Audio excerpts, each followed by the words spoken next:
JDU में बगावत का शंखनाद कर दिया है। कल उपेंद्र कुशवाहा ने जेडीयू नेताओं के नाम एक खुला खत लिखा। खत में एक बैठक बुलाने का जिक्र है और इस बैठक में जेडीयू के बीच आरजेडी और जेडीयू के बीच हुई डील को लेकर चर्चा की बात कही गई है। वहीं जेडीयू का आरजेडी में विलय होने वाली खबरों पर भी मंथन की बात कही गई है। दूसरी तरफ मुख्यमंत्री नीतीश कुमार ने एक बार फिर साफ तौर पर कहा कि रोज बोलने का मतलब है प्रचार करना, जरूर किसी और के लिए वो बोल रहे हैं। सवाल है कि पार्टी छोड़ने से पहले कुशवाहा प्रेशर बना रहे हैं। बैठक के बहाने उपेंद्र कुशवाहा शक्ति प्रदर्शन करने जा रहे हैं। कुशवाहा का क्या है प्लान बी? लेटर से जेडीयू नेताओं को बुलावा, डील पॉलिटिक्स पर होगी चर्चा या प्रेशर बना रहे हैं कुशवाहा? जेडीयू के बागी नेता उपेंद्र कुशवाहा ने 19 और 20 फरवरी को पार्टी की एक बैठक बुलाई है। इस बैठक में शामिल होने के लिए जेडीयू के नेताओं को खत लिखकर निमंत्रण भेजा गया है। उपेंद्र कुशवाहा की चिट्ठी में बगावत का पूरा चिट्ठा है। लिखा है, मुख्यमंत्री मेरी बातों की अनदेखी कर रहे हैं, जेडीयू कमजोर पड़ती जा रही है। आरजेडी के साथ क्या डील हुई है? जेडीयू के आरजेडी में विलय की चर्चा से कार्यकर्ता घबराए हुए हैं। इस बैठक में इन तमाम मुद्दों पर चर्चा होगी। हमारी बात पर गंभीरता से मुख्यमंत्री जी न तो ध्यान दे रहे हैं और न फिर और कुछ जानकारी लेनी हो तो उसके लिए हमसे कोई बात हो रही है। इसलिए हमको लगा कि अब कार्यकर्ता साथियों को बुलाकर उनके बीच यह बात की जाए, उनसे विमर्श किया जाए कि कैसे आगे लोगों का जो अरमान है उसको हम बचा सकें। तो एक तरह से कहिए कि पार्टी बचाने की जो कोशिश हमारी है उसी की अगली कड़ी के रूप में हमने लोगों को बुलाया है, बैठक बुलाई है। उपेंद्र कुशवाहा भले ही सीएम नीतीश कुमार पर अनदेखी का आरोप लगा रहे हैं, लेकिन सीएम नीतीश कुमार की दलील है कि हम हमेशा इज्जत देते रहे हैं।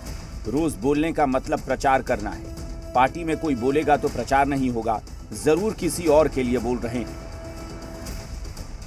जो करे इच्छा, जब इच्छा होगी। अरे भाई अब तीसरा बार भी हम एक्सेप्ट किए। हम आज तक हमारे पार्टी से 2 बार जो कोई छोड़ा, आई तीसरा बार भी हम एक्सेप्ट कर लिए, दे दिया। भाजपा की तरफ से तो नहीं करवाई ऐसे कोई मतलब नहीं। अब अभी तो आपको खुदे पता चल जाएगा। जब प्रचार हो रहा है तो आप समझ न रहे हैं, सबका प्रचार होता है। जब किसी का प्रचार होता है तो समझ जाइए कि कहां से प्रचार होता है, कौन मौका देता है किसी को, इसलिए जान लीजिए।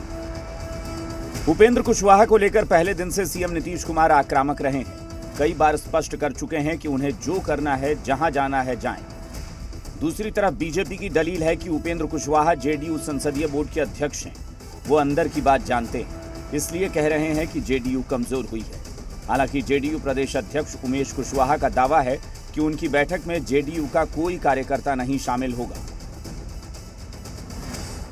उपेंद्र कुशवाहा जी जदयू संसदीय बोर्ड के अध्यक्ष हैं, तो वो अंदर के बात को भली भांति जानते हैं। इसलिए उस पर हम लोग को, बाहर के लोगों को बोलने का कोई मतलब नहीं है। उसमें उपेंद्र कुशवाहा जी उसके बहुत एक अहम पद पर हैं, इसलिए वो जो कह रहे हैं वही सही होगा। तो जब संसदीय बोर्ड के अध्यक्ष हैं तो बुला ही सकते हैं, और पार्टी के एक बड़े नेता हैं जदयू के, इसलिए वो बुला रहे हैं। और यहाँ के जो कार्यकर्ता हैं हमारे पार्टी के, वो कोई भी इधर उधर जा नहीं सकते। एक भी ये अवसरवादी नेता जो हैं, इनके कहने से हमारा जनता दल यूनाइटेड पार्टी की एक ईंट हिलने की है। कोई ऐसा स्थिति नहीं। वो कहाँ से डील होते हैं वो खुद बताए। जेडीयू के कार्यकर्ताओं को तो एकजुट कर रहे हैं, वो बैठक भी बुलाए हैं। अरे जेडीयू के कार्यकर्ता कौन हैं? वो तो शुरुआती दिनों से ही आप तो देखिए कि उनके हर स्टेटमेंट पर ना देखिए। आप ही पूछते क्यों हैं? कोई जाएगा ही नहीं। जो जनता दल यूनाइटेड पार्टी के कार्यकर्ता हैं वहाँ शिरकत ही नहीं करेंगे। उपेंद्र कुशवाहा ने पूरी तरह से शक्ति प्रदर्शन का मन बना लिया है। बैठक के जरिए वो पार्टी को एक संदेश देना चाहते हैं। देखना होगा इस बैठक का पार्टी पर क्या असर पड़ता है।